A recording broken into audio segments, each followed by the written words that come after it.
We're on.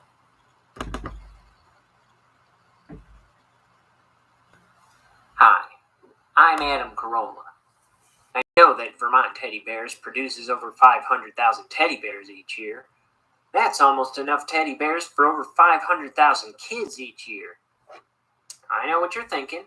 Hey, Adam Carolla. One of those 500,000 kids is my kid. Only my kid was in a horrible accident that damaged his brain, so he doesn't even like teddy bears. He only likes some other kind of stuffed animal that isn't a bear. What about that kid? Listen, lady, that's right, you're a lady. Don't be deceived by our delusive namesake. No, you see, we here at Vermont Teddy Bears don't only make teddy bears. We make all the animals of the rainbow. We've got snakes, we've got chimps, we've got jellyfish, barracudas, and flamingos, leopards, mogwais, and human infants. And look here, we've even got the rarest of rares in the plush world, the bearded dragon. Oh wait, that one is a teddy bear. Well, you get the idea. So order yourself a Vermont teddy bear, or a Vermont just about anything else you can think of, today. I'm Adam Carolla.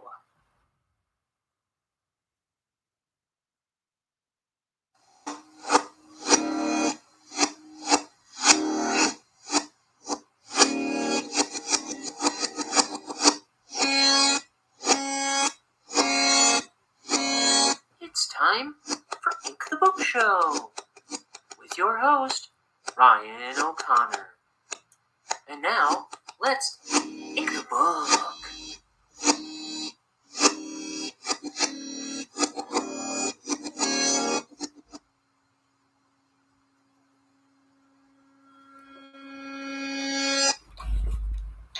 Whoa. How do you like that? The daylight is still out. And I'm on. Man, it's been a busy life. Even today, I have a child's birthday party to go to. So I'm going to try and do as much of this page as I can, as quickly as I can, and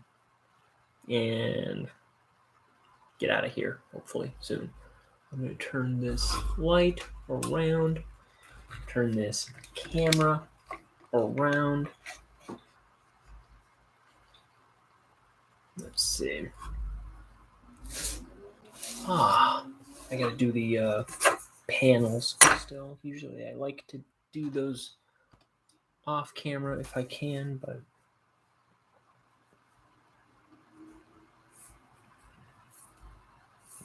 you know.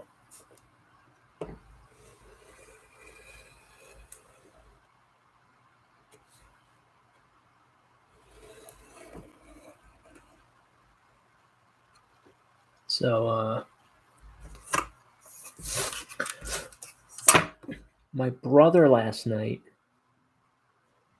sent us a picture, like my whole family, a picture of a horrible bloody mess, and said he had cut his finger off.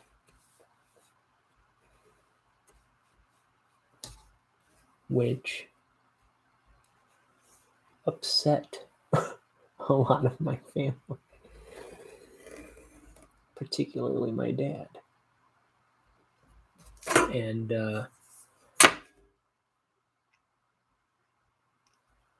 it was just a joke, though, but my dad was really freaked out about it.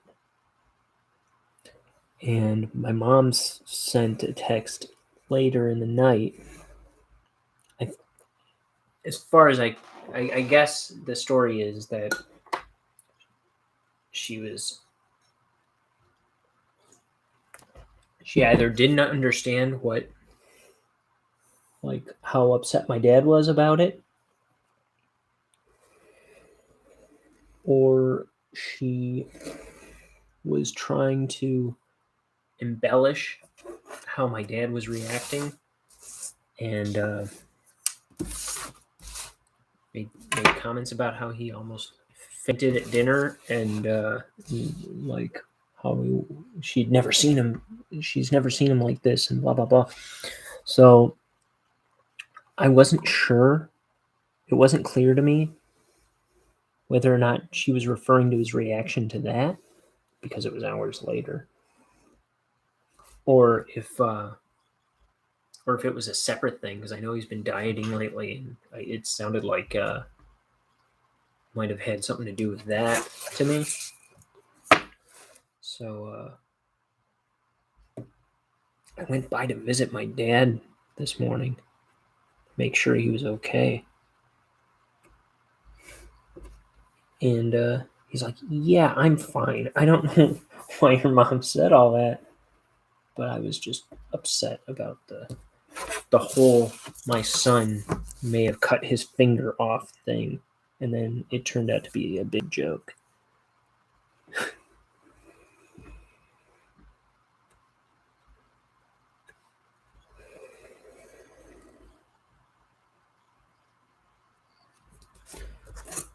So I was out at my parents' house for a good chunk of the morning, and that was a big topic of discussion between us for most of the morning. Also, so I said earlier in the week that it was my nephew's 5th birthday the other day, and then the very next day, I was saying it was her 2nd birthday, but it's her 1st. His sister's birthday is the day after his, but I forgot she was a 2020 baby. So yeah, it's her first. It was her 1st birthday yesterday, and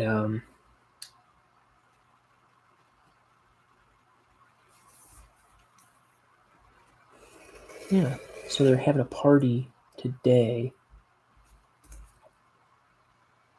I guess. So I'm gonna go over there.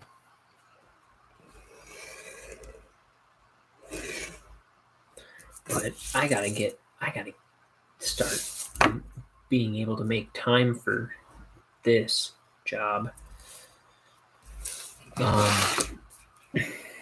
Because time has not been my friend lately. It really hasn't. I was really trying to get on yesterday. I prepped the show. I was about to hit play, and it was like right around 8 o'clock yesterday, and I'm still getting over my wacky schedule from last week, I guess. I was like, I'm not going to be able to do the show without passing out in the middle of it.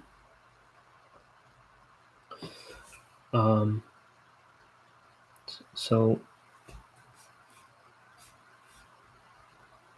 and as a result, I was up at 3:30 a.m. this morning. And I've been up ever since.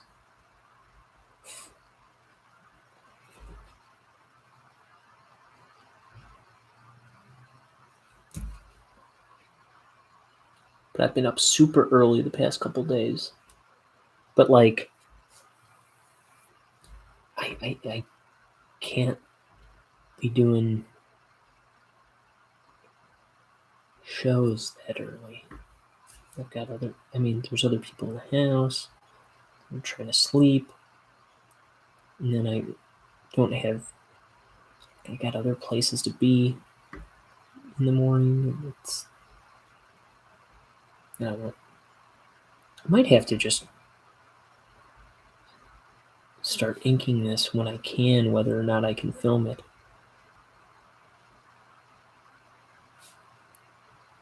Instead of only inking it on YouTube.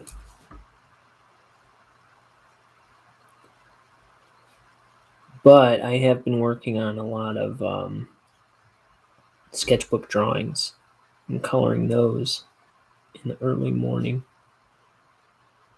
Like I inked a couple this morning, and I started coloring one that I'll post today. I think I've got a few drawings now that I can I got kind of lined up for this week. So that'll save me time.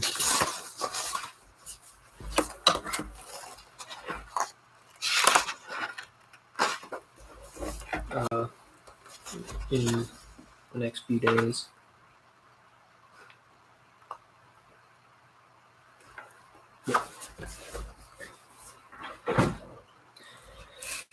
Anyway, okay, so I'm inking.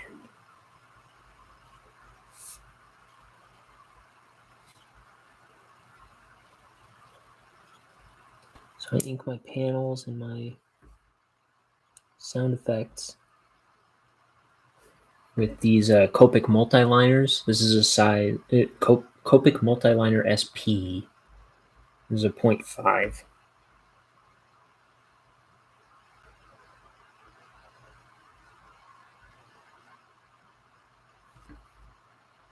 So my name is Ryan O'Connor. I'm a cartoonist. I'm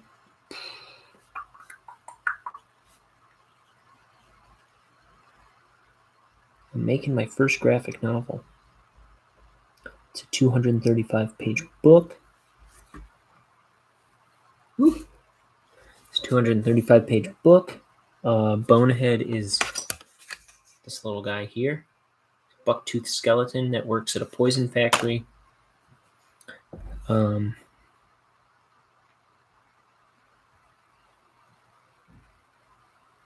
So if you like the kind of stuff, the kind of art you're seeing, it's a big sci-fi, fun kind of goof around story. It's kind of like what if SpongeBob went into outer space, kind of.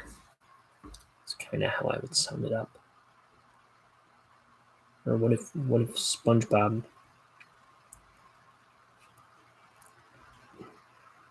had a graphic novel, or Rocko's Modern Life is kind of.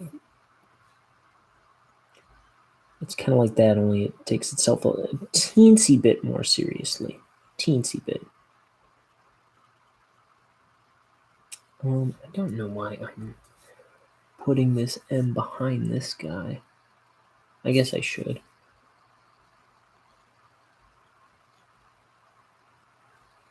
Because it's behind the ship here, too. And we've got a brrr. It's revving up.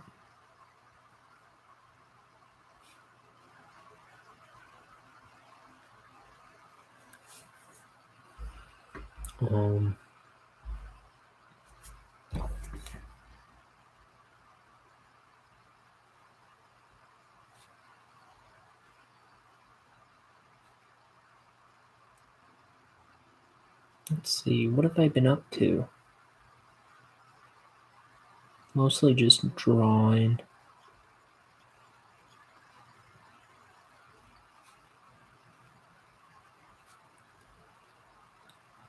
Did some cooking, buying my nieces and nephews presents.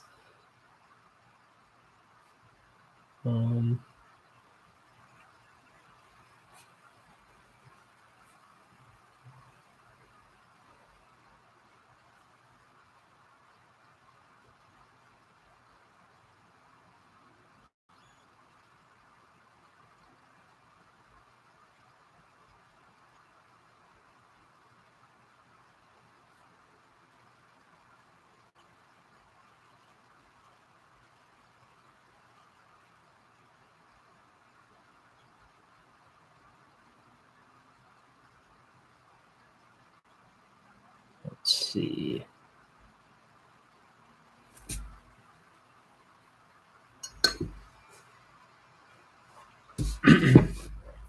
Man, I feel like I always have something to talk about until I get on camera these days. Okay, I got my ink. Push this back. So I'm not sure, but I think the last one or two times I was talking about my friend's Kickstarter. I might not have had the link in the description like I thought I did. It should be in today's, but my friend is doing her first Kickstarter for an enamel pin, and it's a Mothman enamel pin, and I think the cheapest tier is $15. The highest tier is $20. I'd like to have you please consider backing it. I'm really excited that she's fully funded already. So everyone who backs it, you're gonna get that. I believe early December, late November, early December is when she's saying it should be fulfilled. And I like that she made it such a simple campaign, so it's easy for her to fulfill and take care of and address. It's a really beautiful little pin. It actually, I mean, I would have backed it anyway, but it really got me to rethink enamel pins, because that was something I never really had an interest in, even though I knew other people. I think it's a big thing right now, enamel pins. People like enamel pins, at least from what I hear, people I know. But I was never into them. But like seeing her artwork on a pin design, I'm really into that idea. Just like this tangible metal representation of your artwork, and it's something you can put on your jacket or something. I really dig that. But it's called Mothman Loves You enamel pin. It's a Kickstarter by Kane. She's my buddy. I've known her since high school. She's a really great artist. She's recently started I guess in the past year, she started a Twitch channel, streaming channel, where she does art streams twice a week, and she does gaming streams once a week, and she's pretty loyal to that.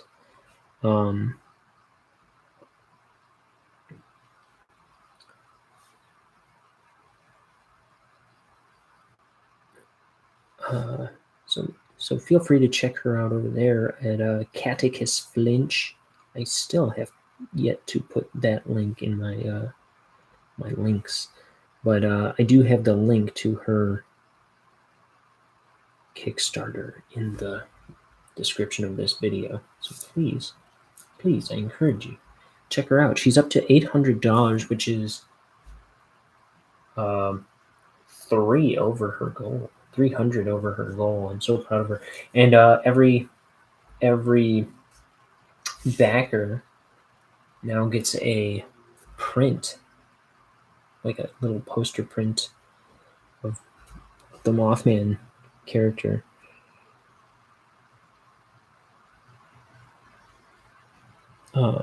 With their shipment. It's like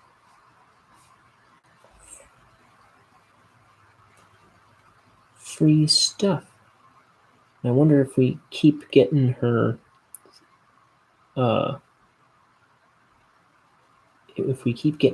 over the next 13 days, if she'll have any other stretch goals.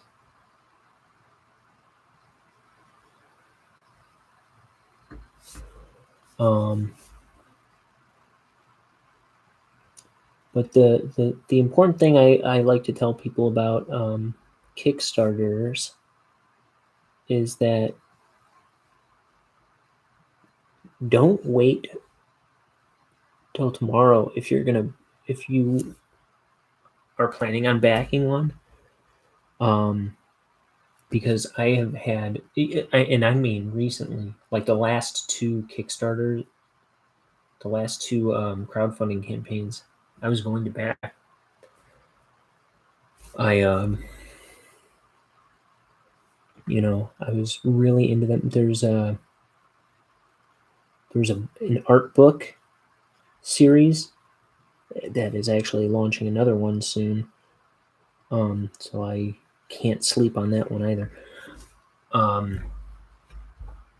Called How to Think When You Draw by the Etherington brothers. And I was going to back it and get the whole 4-book set. And but I was like, I'm going to back it. I just don't want to drop the money right now. I'll wait until it's closer to the campaign ends. And I waited, and then I was like, oh yeah, that campaign, I gotta go back that.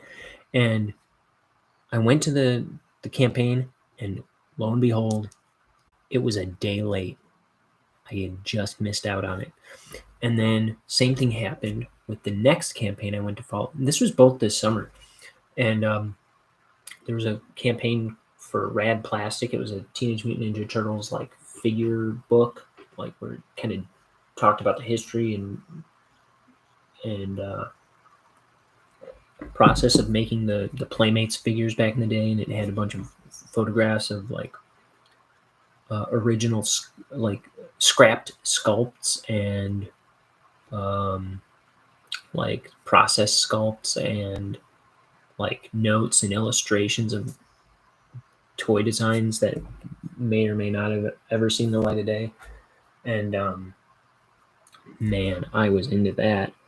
And I was like, same thing. I said, well, I'll back it closer to fulfillment, or closer to the campaign closing. And same exact thing. I forgot about it for a little bit, and then I was like, ooh, gotta go back that before it's too late. Go to the campaign, day late.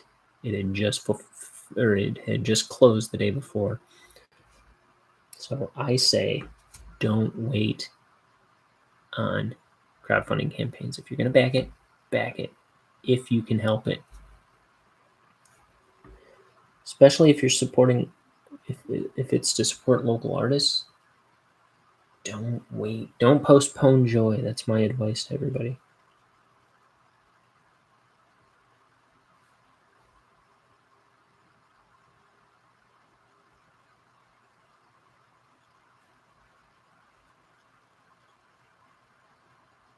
So please, at least give the campaign a look. Like I say, all the tiers are $20 and under. So support a local artist, support a emerging artist.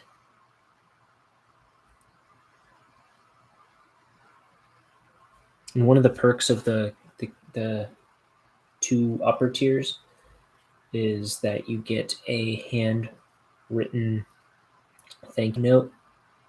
And I know that that's going to be like a work of art, because she's a big text, handwritten text person. That's kind of her a big deal of hers. So I know that's going to be cool. And I say that because I know like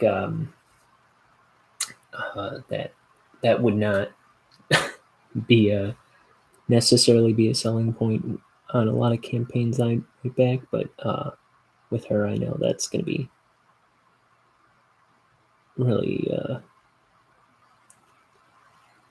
really cool, because she's a big hand drawn letters kind of person.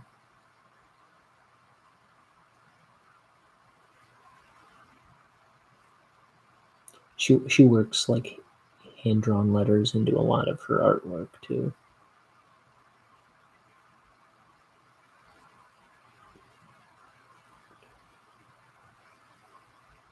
It's her jam.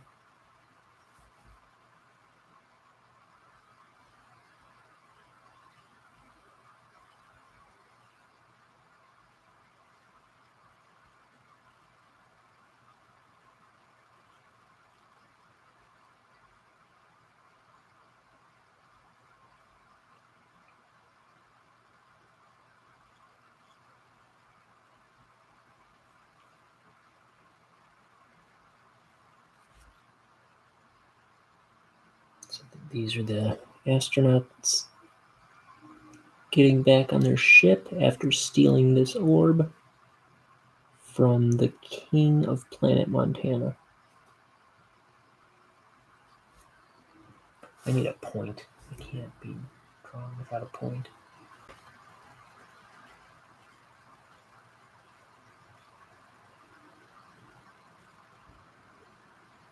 Okay.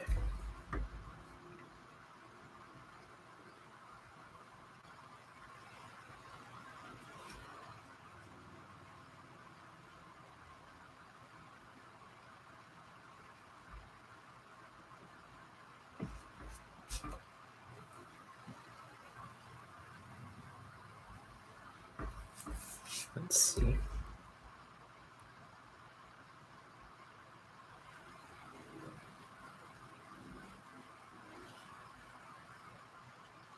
Yeah, that girl's got, I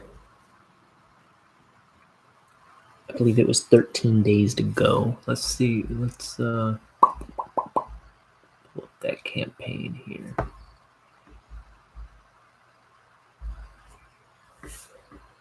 She is it. I'm just refreshing. Last I saw it, yeah, right. At least last night or early this morning, she was at just under $800, 3 shy of $800. It's thinking.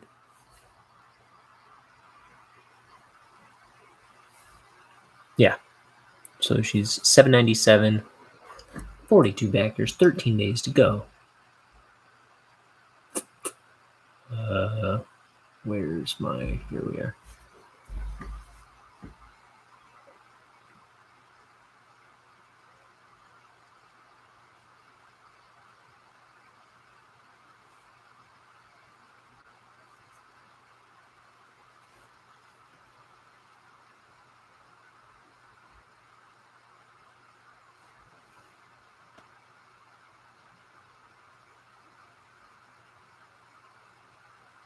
So yeah, I had this whole stream ready to go. And then I was about to hit start on it. I was like, it's not gonna happen. Dang it. It was like right when I was about to start, I was like, I need sleep.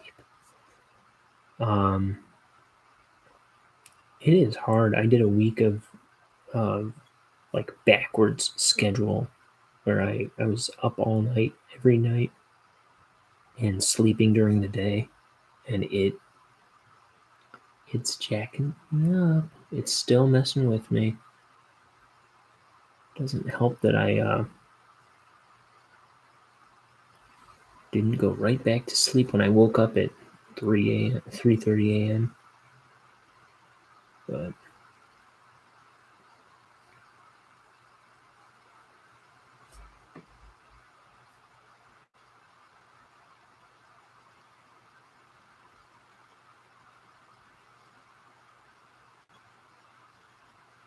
there's that. This is like a handrail.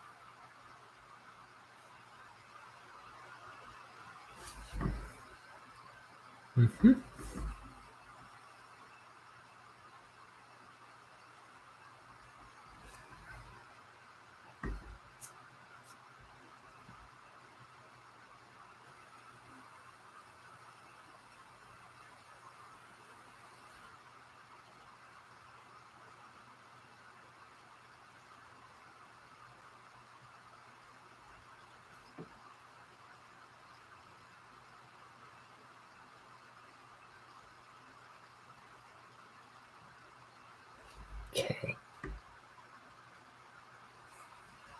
So this guy, his name is Horace.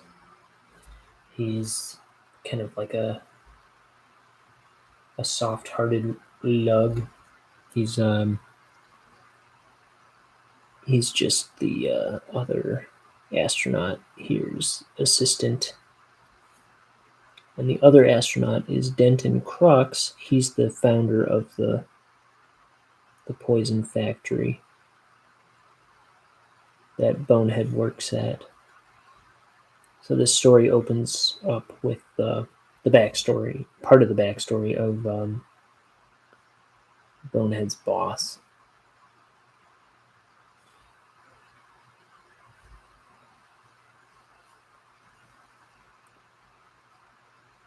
So these guys, they're just two scientists, but for some reason, they are stealing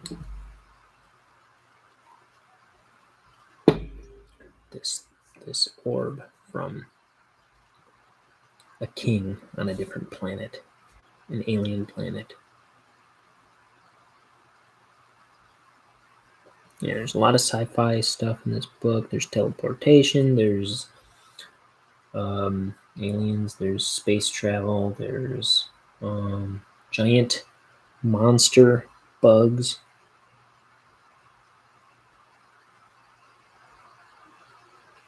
There's a bit of death, but it is a kid. I mean,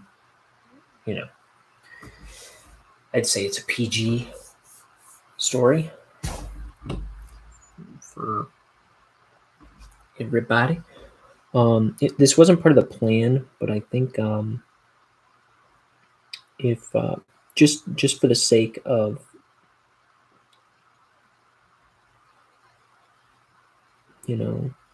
keeping interest in it, building interest in it, I think I'm gonna do like black and white small run issue releases of chunks of the story. So once I get through this first scene with the two astronauts, I might find a way to scan them and clean them up a little bit. And you know what? I missed part of the clean them up a little bit and make a little like a floppy and put it on an Etsy site that I still have to set up.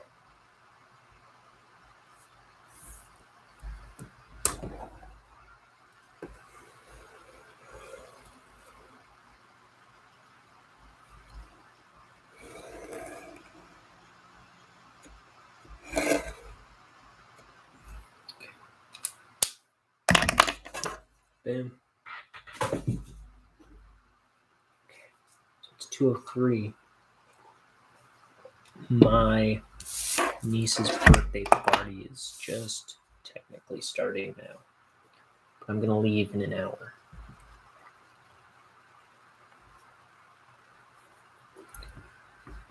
I just talked to my brother, and he knows I'm showing up closer to them. Oh, look at that. That ain't right.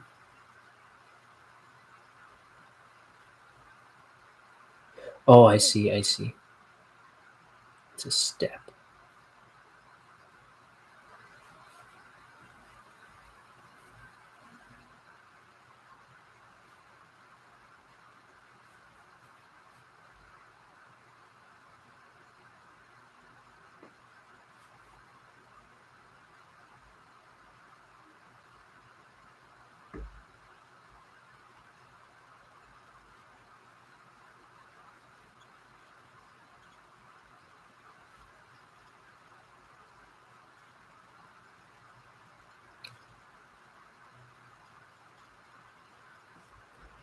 Let's if I'm leaving in an hour and this has taken me half an hour, why is this taking me half an hour?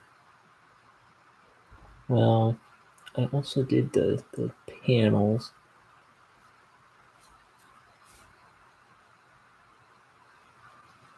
I'm just trying to figure out how I can go faster, I'm not doing it yet.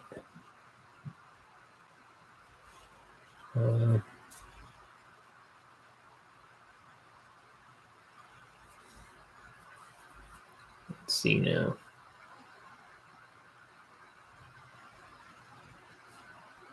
this guy, I want him to be separate from the background here.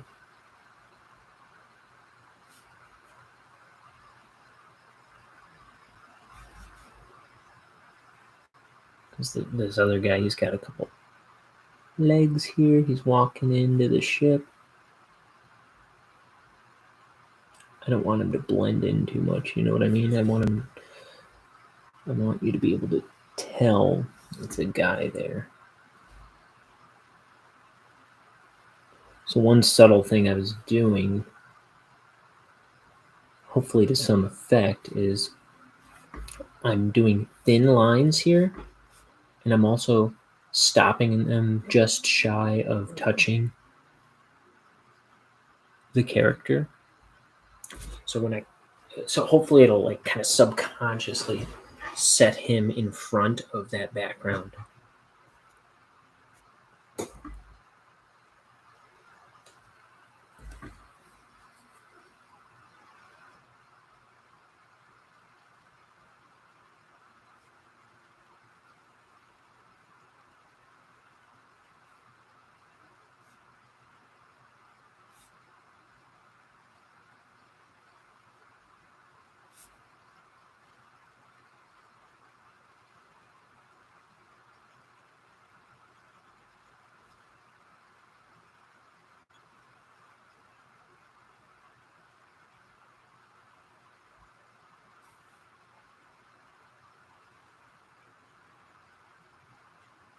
Let's see, it is September 25th. We've got 5 more days of this bloody month. And we're on to October, which is one of my favorite months because that's when fall weather tends to start creeping in. It's starting to feel like fall, and it's kind of starting to look like fall. The leaves haven't turned yet, but oh man, but the trees sure are beautiful right now. Man, I was walking out of my church this morning. I mean, it's Saturday, but I was walking out of my church this morning, and oh boy, all them trees sure were beautiful.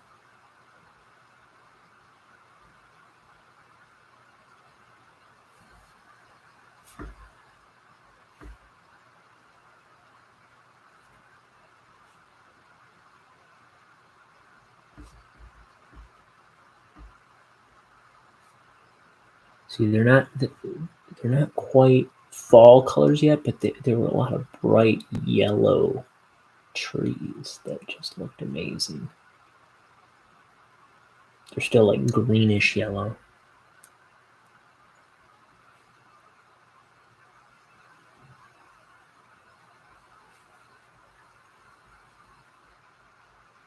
So this is still this banister curving around. I don't know if that'll read. So yeah, I'm doing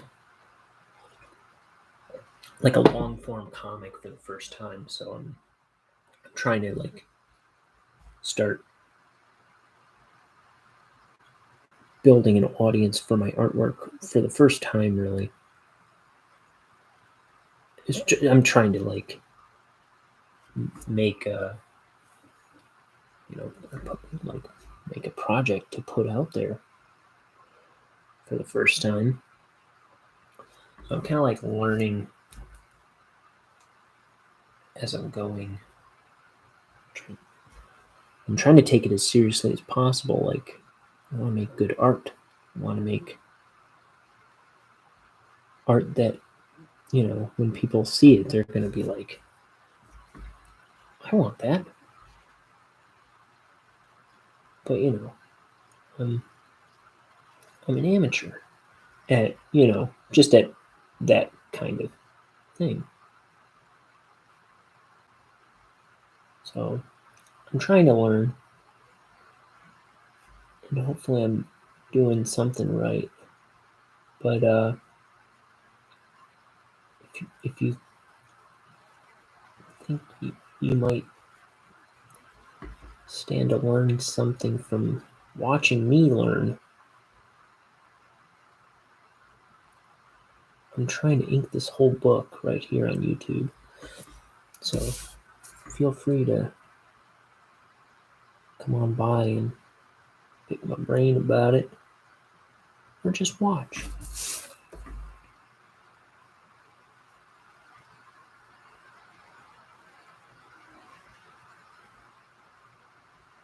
You know, you can like, subscribe, all that garbage. You know what YouTube is, right? It's where people like loudmouthed, starry-eyed youths get in front of a camera and tell you to like, subscribe, hit the bell for notifications, chloroform that nun, and bury the body under the stairs. You know, YouTube stuff.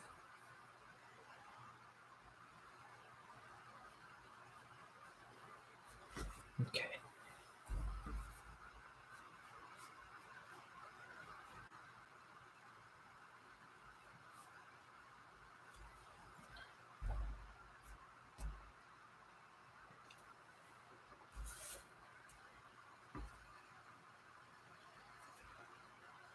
Okay, what's this now? What is this part?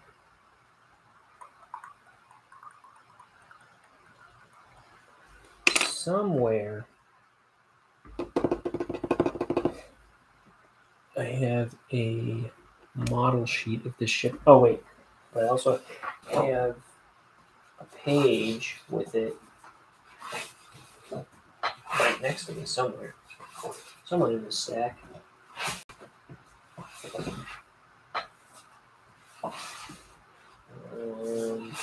Not there. Not there. Not there. Here.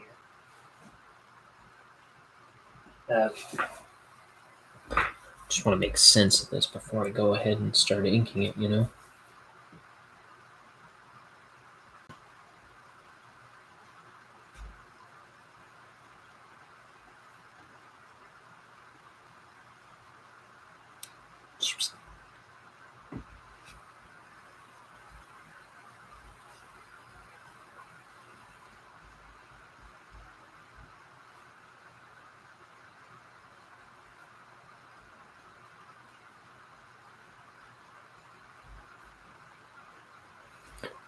So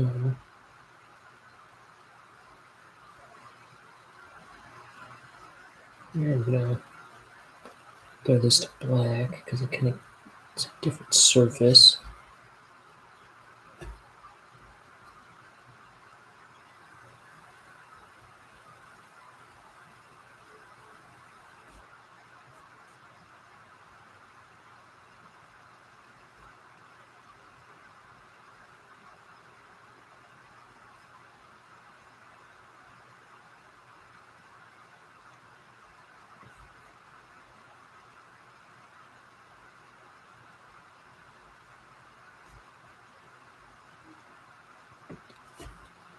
Okay.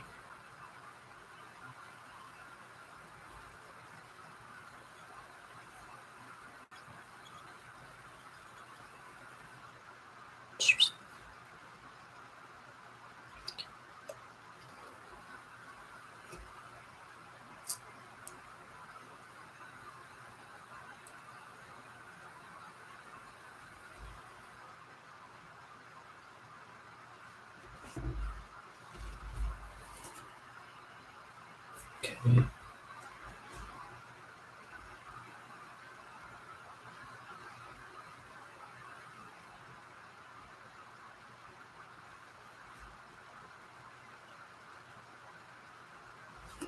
Okay. Next, there's no such thing as no clean surfaces. No such thing as no clean surfaces. there's probably a such thing as clean surfaces, right? But I just nick stuff because it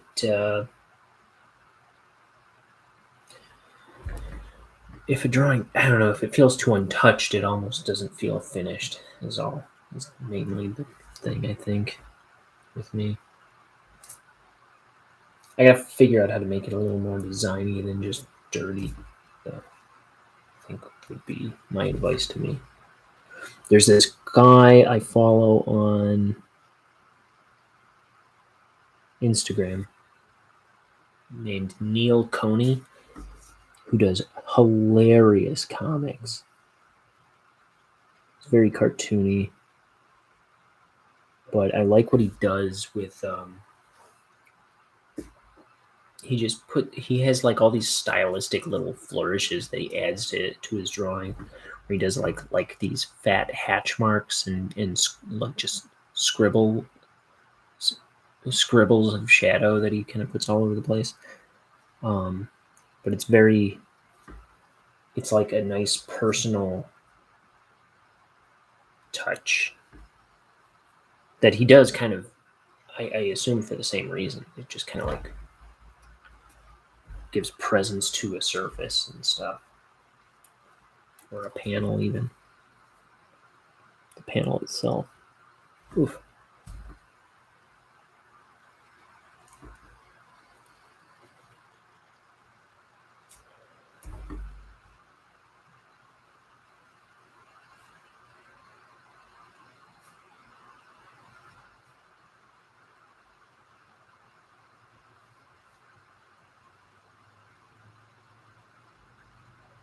That's NeilKohney. Dude, check out that guy's comics on Instagram. I love him. He gets a like every time he posts something. By default, I love his style, and he just always cracks me up.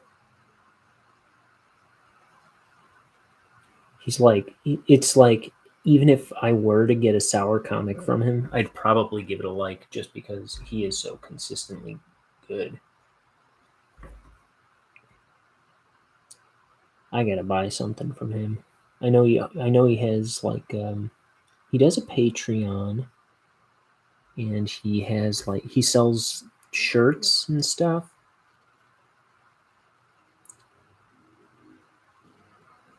It's probably like a T Public or something.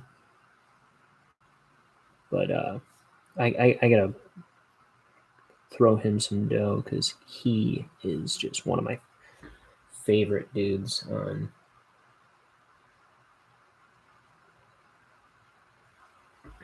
Instagram.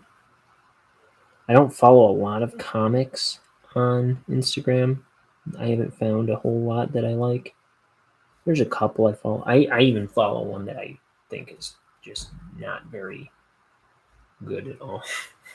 I'm sorry to say, but I follow them because they're just starting out, and I think he might. He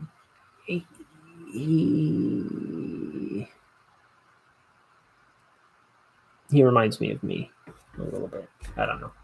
I really not sure why I started following him. But there's a couple comics I follow, but none of them are particularly that wonderful.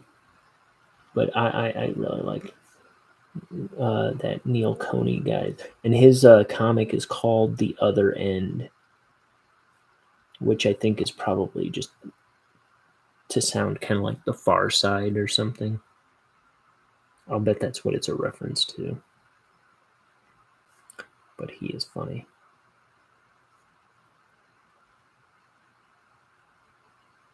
And I guess if you follow his Patreon, he has like extra panels to his comics. Let me see. Here, I might just try and pull one up.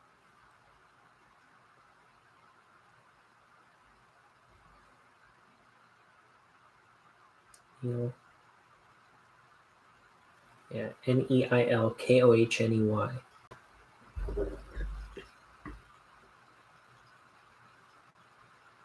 Let's see. I'm not gonna read that one. Some of them are a little blue.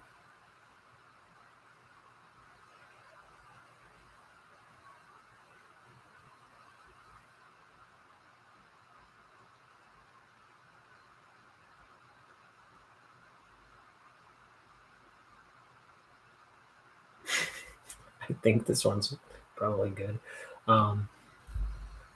Okay, the other, look at my trashed phone. Okay, she goes, I thought beavers were supposed to be busy. He's got like a bottle of Jack Daniels. He goes, I thought people were supposed to mind their own business before a beaver hits them in the mouth. Why would you think that? Busy beaver is a saying. Is your thing a saying? Who told you people were supposed to mind their own business? Is that a beaver saying? Smack.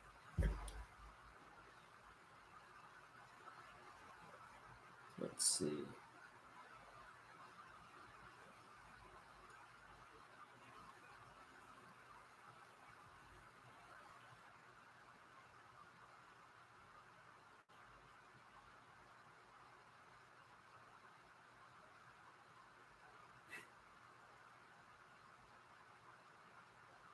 Here's a dumb one, but funny. Oops. Why are you so quiet all the time? Small mouth. Small mouth. What? Small mouth what? She said small mouth. And the word bubble crushes him. Thank you. Why?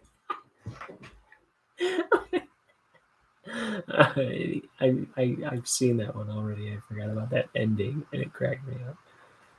And his shirts, sports. That's the whole shirt. All right. So, why?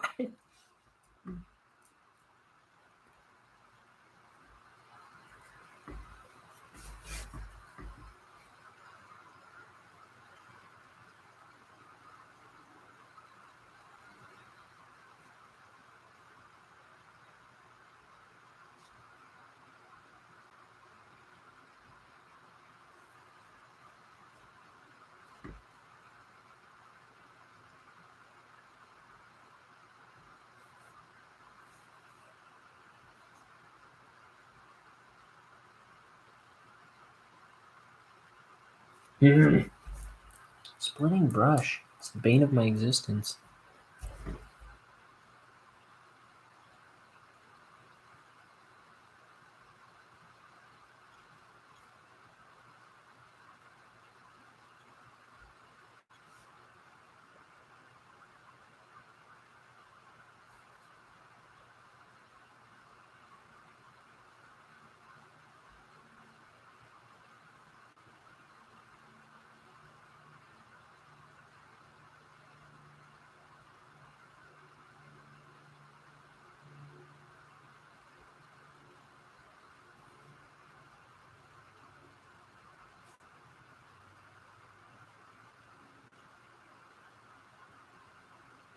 Ah!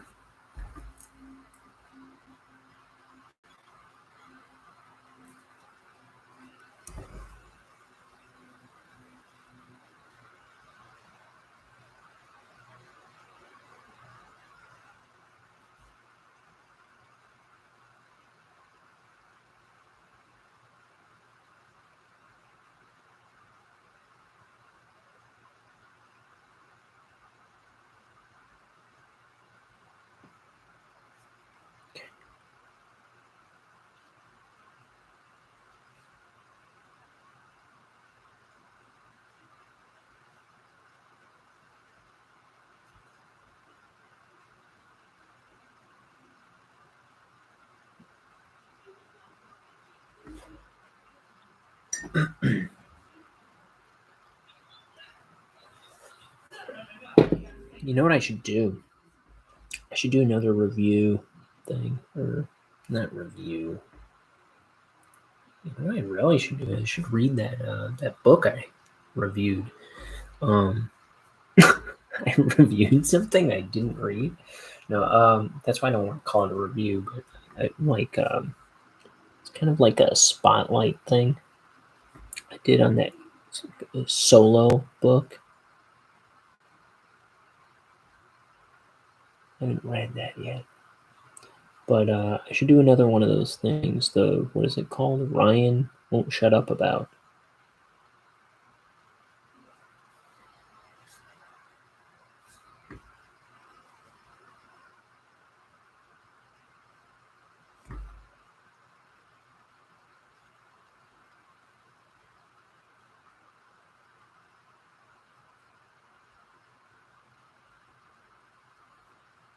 I don't know what I would do it on, though.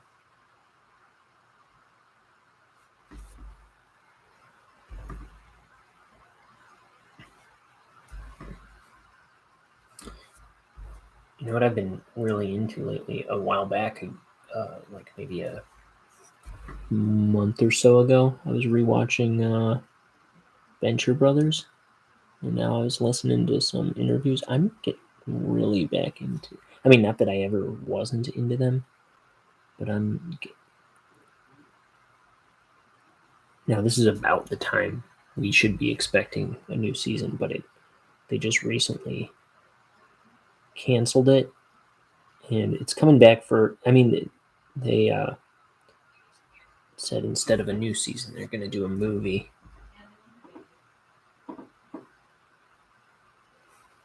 I think they were just trying to switch it to HBO Max, but I think they're going to do a movie and call it done.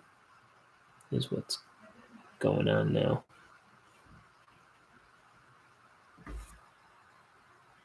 But Venture Brothers is really good.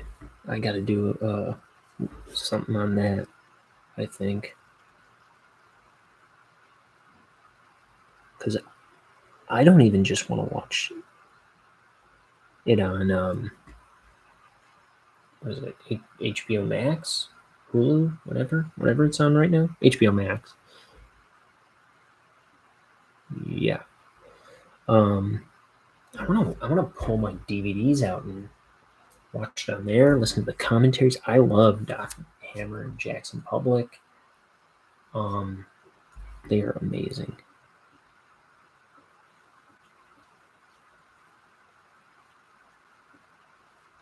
They write the show. They voice most of the characters. They design they have a big hand in designing the characters and stuff, and they've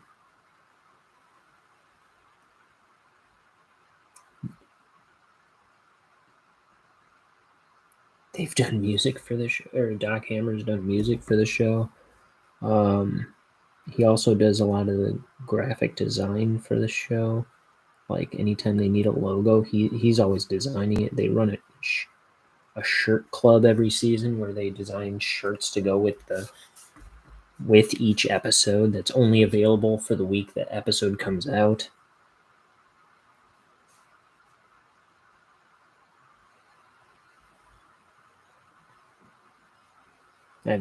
So if you see me wearing a bunch of Venture Brothers shirts all the time, that's why. Because I have a ton of Venture Brothers shirts.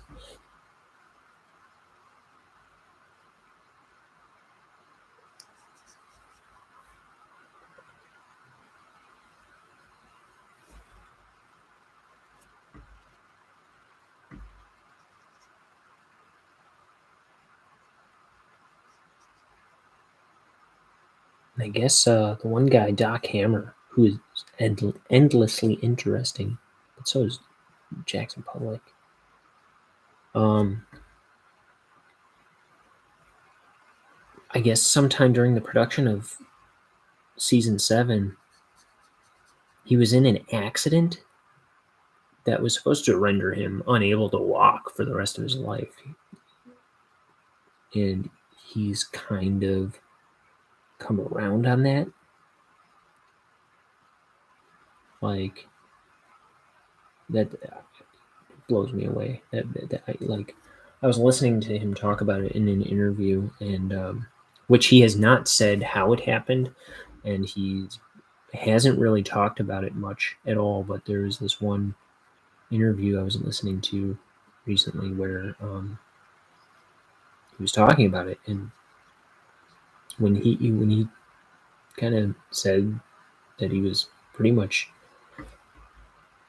he was saying, like, if I mean, I thought I was going to be wheelchair bound for the rest of my life, is what they told me, and if I don't get any better from this point on, I will. I think everything's going to be all right. Like, I think I am good.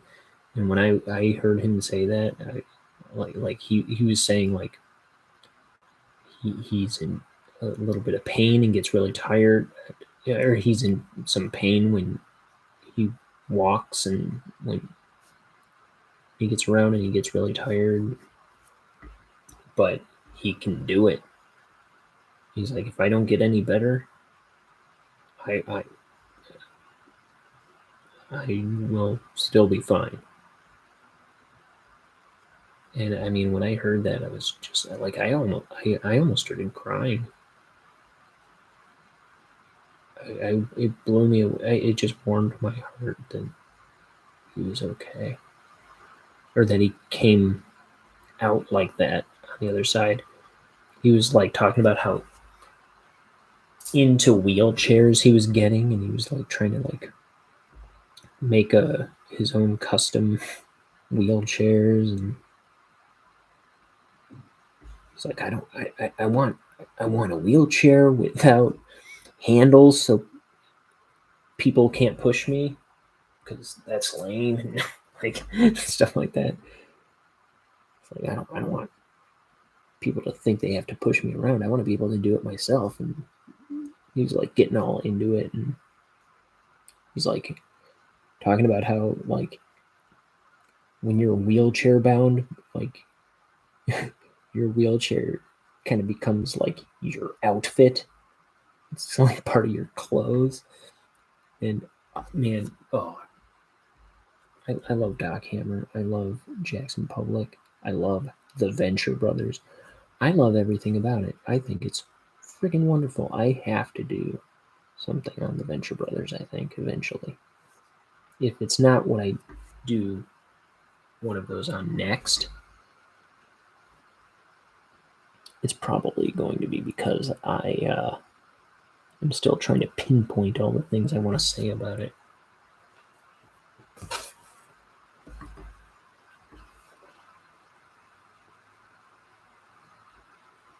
I don't know if I said I was starting to before, but so if you like my like anything I'm drawing on here, or if you like my thumbnail art for my videos, please consider following me on Instagram or Twitter. I do daily drawings of just like random characters, usually, that I make up for the drawing. I'm probably going to post some skunk today that I drew, that I started coloring.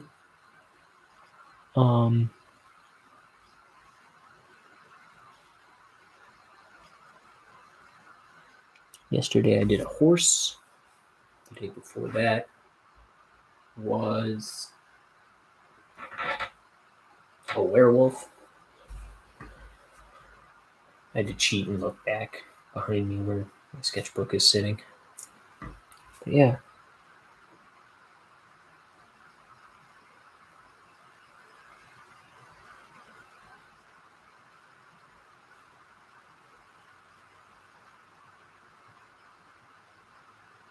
Because my memory is dreadful.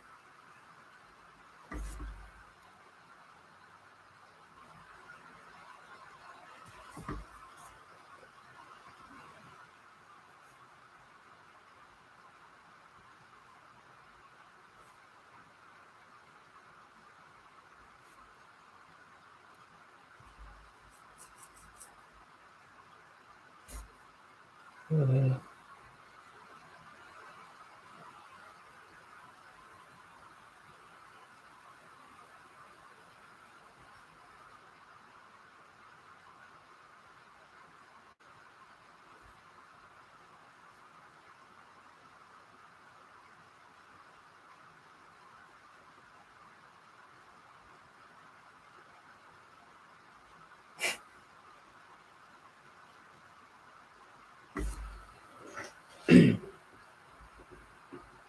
we go. So he's getting onto the ship, but he's looking back because he knows they're doing something wrong. He's kind of feeling a little immoral. They're stealing. They're kind of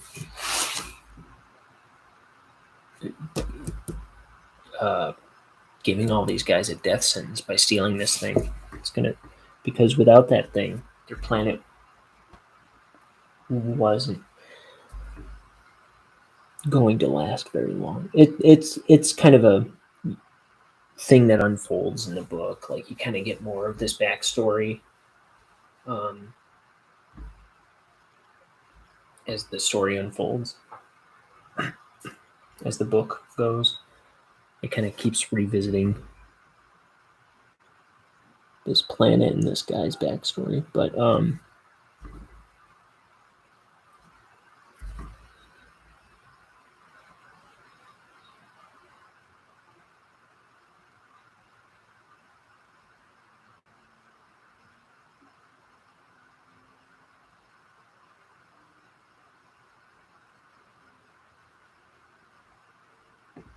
let me do this window.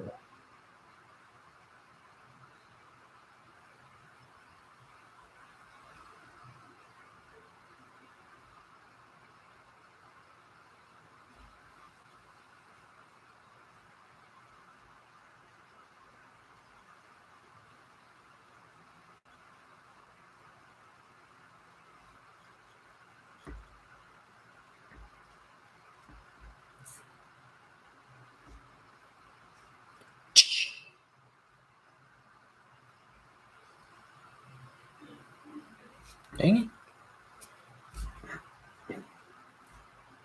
Okay.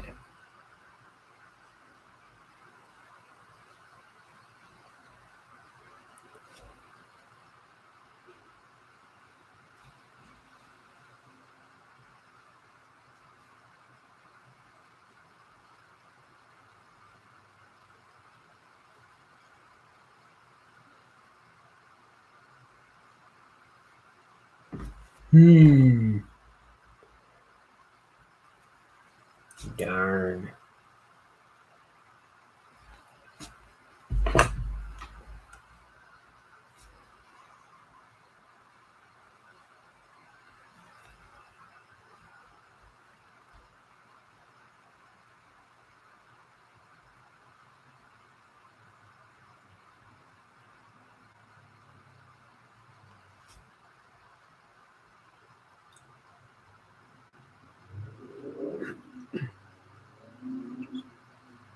Checking something.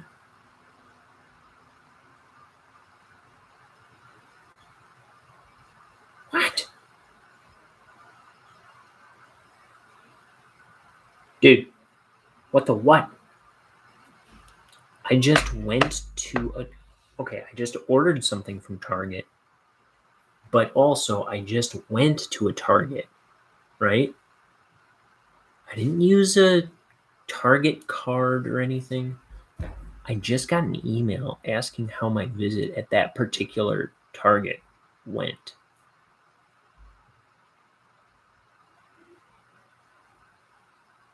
That's so weird. That's weird to me. That's creepy. I mean, it shows up on your bank statement like Target address this place, $67.02, I guess, but I've never had that before, I don't think, where it's like, how was your visit at this location? When I just made a casual purchase. That's weird.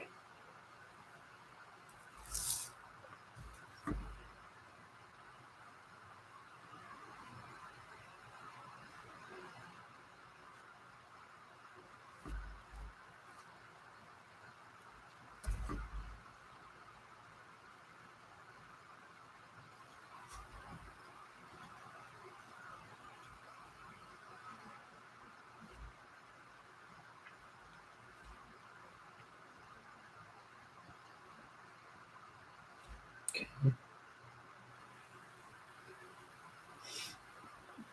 Companies are so intrusive.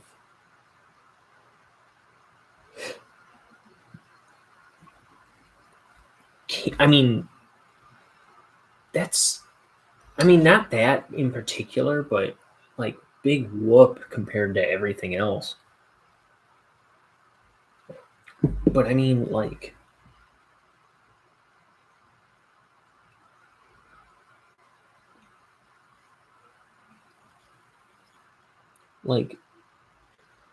do the American people really? Do we really? Does that really not bother us? If it does, couldn't we, the people, uh, make it a point of like quelling that a bit? Do we really want all these companies to have this much of our information all the dang time? Couldn't we stand up and like talk about addressing how we feel about everything having all our personal information all the dang time? Why do we just accept that? I don't think if you ask the average person how they feel about that, if that they would say, no, I like it, I'm fine. Well, if we get X and Y and Z out of it, I don't mind. It doesn't bother me that much.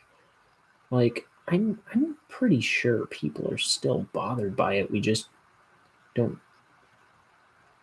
think about the fact that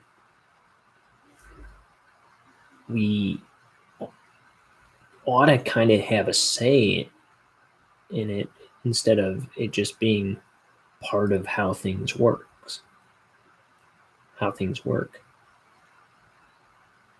I don't know.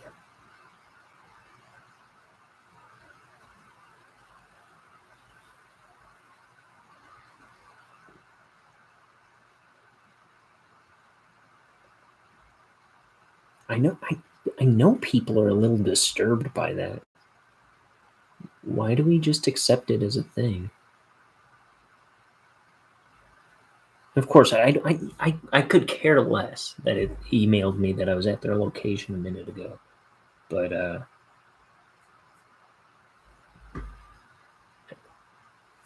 you know,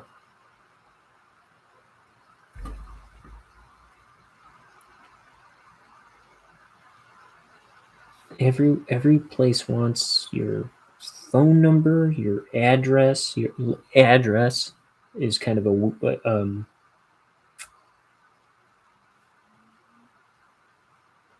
like seems a little unnecessary to me.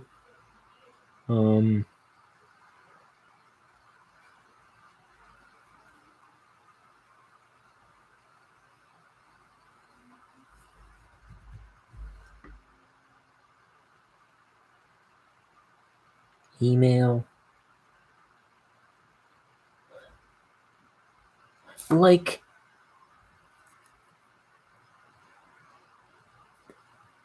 I didn't put in an email or a phone number or anything when I went to that Target. I just swiped my card. So they emailed me from swiping my debit card. That's weird. That is really weird. I didn't put in like a rewards program. I didn't, you know what I mean? I just paid.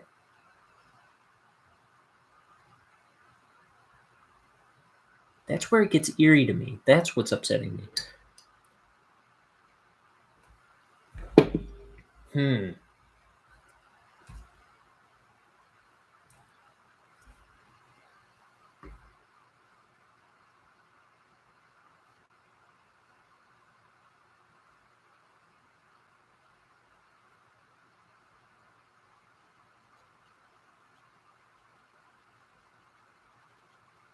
Because I would have assumed it was about the order I placed early this morning. But no, it's about the specific location I was just at an hour or so ago.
That's very interesting.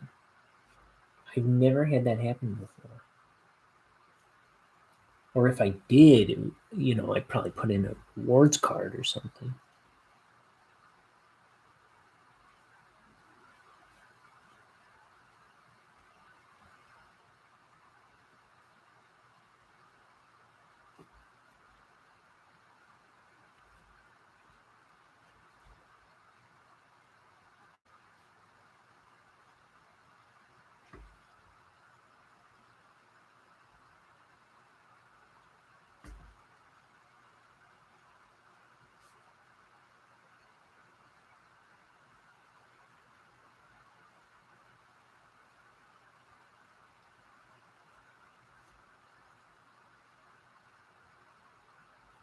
Let's see, I need a pencil.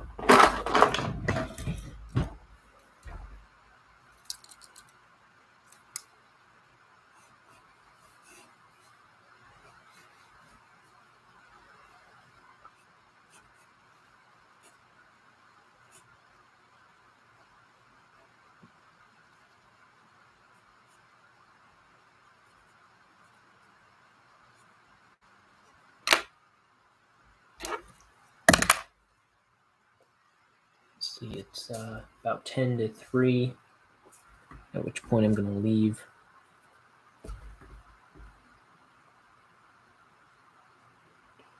I'll finish this page another time.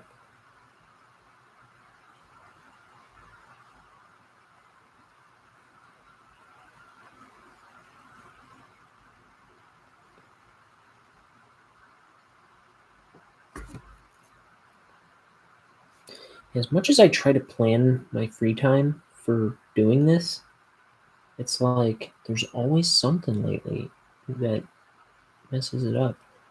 A couple times lately, it's been just needing a nap, which I'm finding myself taking all of a sudden a lot more because there's no dang free time. But we'll get back into a regular groove. It's just a rough, times like this coming though, where it's like you're just busy all the dang time.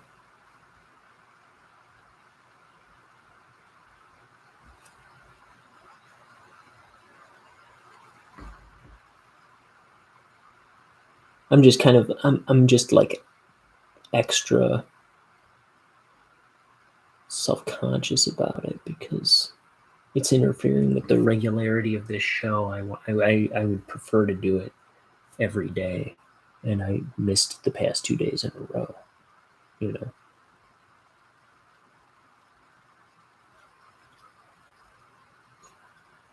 I want to be known for output.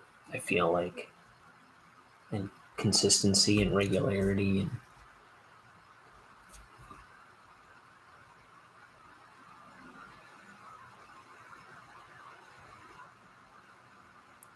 and I'm not representing it as well as I would like. Though I am pretty constantly posting anyway. I mean, like with more regularity. I don't know anybody who keeps up with daily stuff as well. I suppose I do know. I have friends who do daily Instagram posts, but I don't know anybody who has as consistent in art output as I do, or as big an art output as I do have.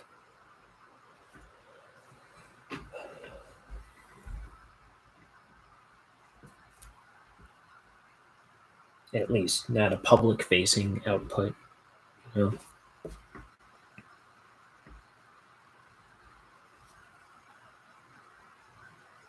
So let that be said.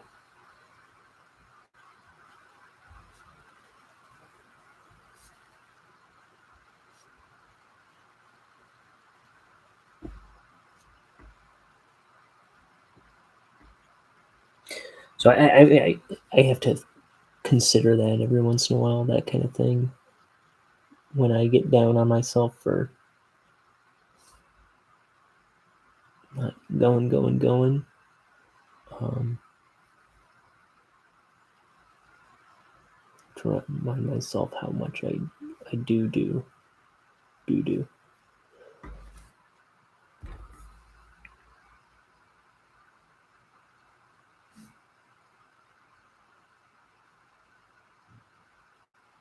I can be one of those guys who like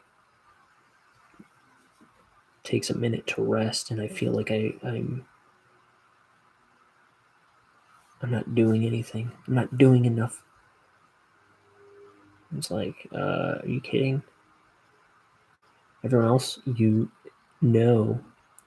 was like resting all week. Calm down.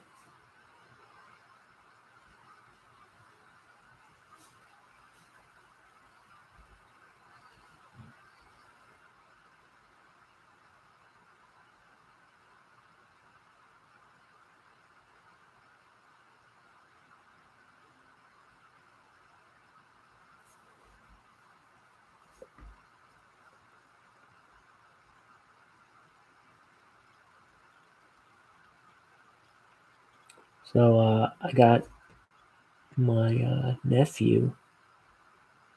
I'm not going to give him to him today, even though his sister is having a birthday party, and his birthday was actually the day before hers. But I guess they're having a party for him on October 1st. But I got him the first two Captain Underpants books, among other things. But I think I just have a hunch that he'll like that. He's 5, so he doesn't read yet, but they've got the fliporama and the fun drawings. I think he'll like that kind of humor, that kind of like I want to say potty humor, but that sounds like potty mouth stuff, which obviously Captain Underpants, everybody knows it's not like foul, but it, you know what I mean, like kind of that that's the kind of thing I was into as a kid, but I sense he's kind of like that he would kind of like that sort of thing.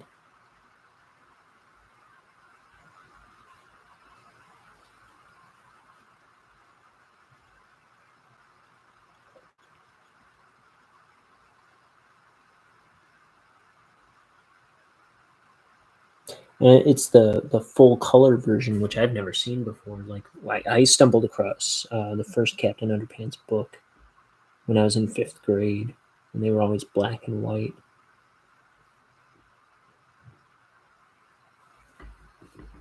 So that's cool. I feel like they were meant to be colored, you know.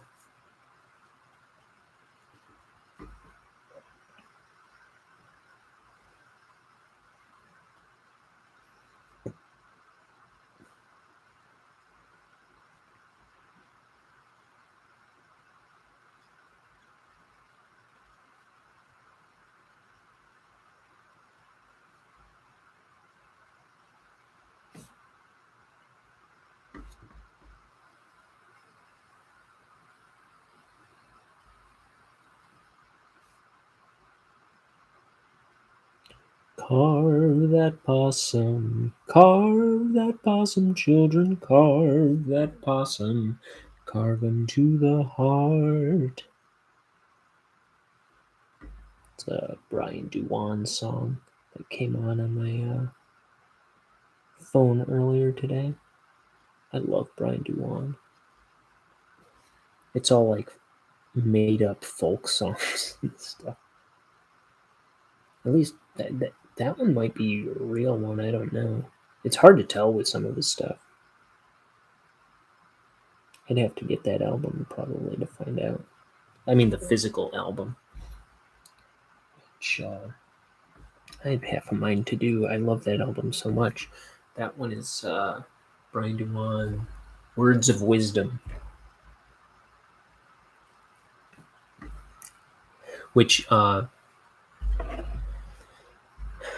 there's a website for it where you can play all those songs. Or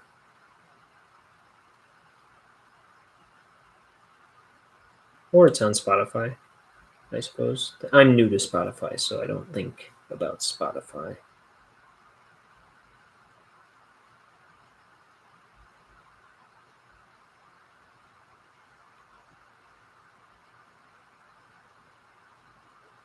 So it's echetone.bd.bandcamp.com. Dumb link. I'm not even going to try. I thought it was just like briandewan.com or something. But if you search for Words of Wisdom by Brian Duwan, a website does come up that is a Bandcamp website. And where is it?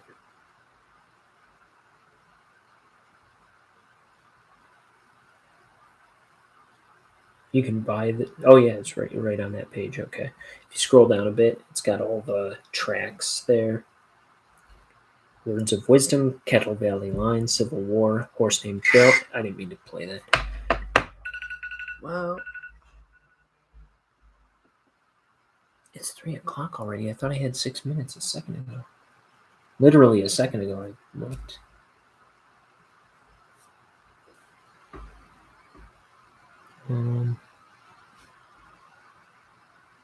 But yeah, it's 3 o'clock. Okay, gonna have to get out of here. But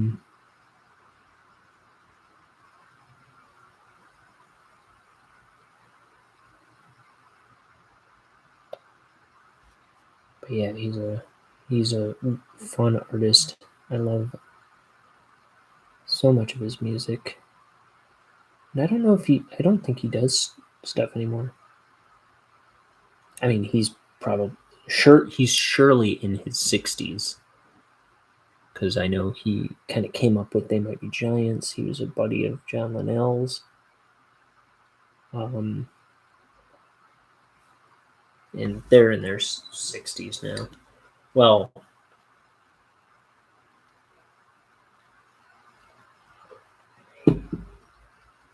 yeah, they're in their 60s. early 60s.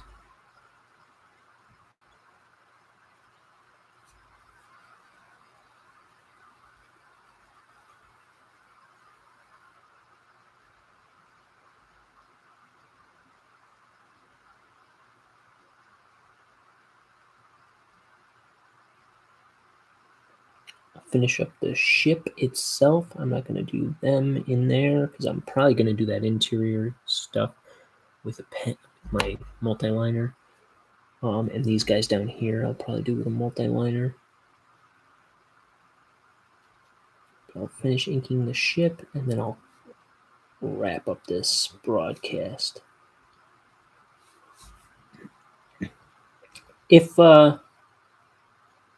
If you like this kind of thing, I always like putting stuff like this on while I draw, like this show that I'm doing. I like to put the stuff like this on while I'm drawing and just listen to artists talk about what they're doing. I don't know, it kind of keeps me in the zone a little bit.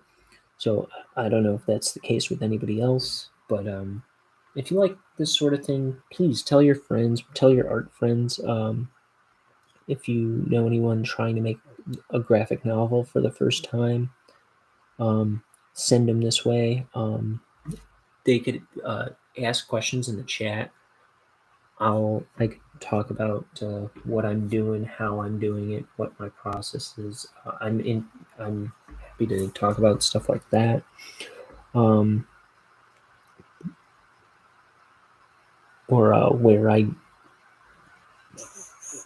where I learned any of this stuff, I could talk about. I'm looking for people to come in and talk with me, even just through the chat. I mean, so yeah. If you know any artists who might be into this sort of thing, please share. Tell them. I'm trying to grow this channel, trying to build interest in a project. I think probably by the end of October, I'm going to try and figure out how to get some floppies made of this first maybe 24 pages or so. So yeah, here I'm gonna wash my brush. Whoa, this is always happening to me. Okay, so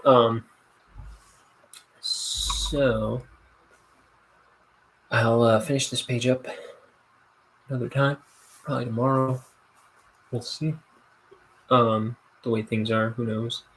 But yeah. Take care. Thanks for checking out this video. See ya next time. Oh. I gotta play the theme song. Usually I would put it on the ink book show thing, but the camera came detached. All right.